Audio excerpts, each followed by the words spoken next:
Draw yn Baku yn Azerbaijan? Ne ni, diolch ti Alan, diolch yn Azerbaijan. Fi wedi gwylio digon o Eurovision, dylswn i wybod.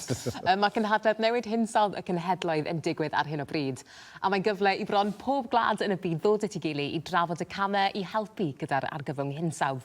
Ac o brifddinas Azerbaijan i'n prifddinas ni, mae'n Cymru ifanc wedi bachu ar y cyfle yma i leisiau barn a thrio creu newid yn y wlad. Dyma chi'r hanes.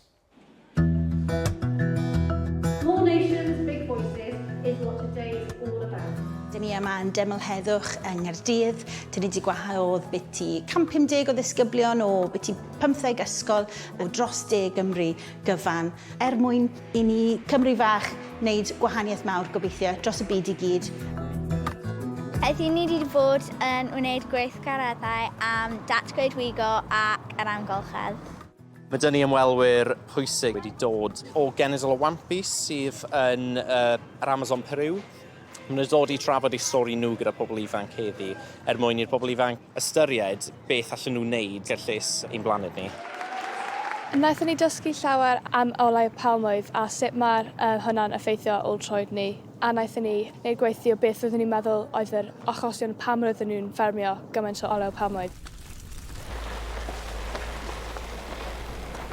Roedd e'n really interesting i clywed am y pobl yn y gwledydd arall a sut roedd nhw wedi gweld y newid yn y byd. Bydd hi'n gweud wrth y teulu fi sut bydd ni'n gallu helpu ni ac y byd.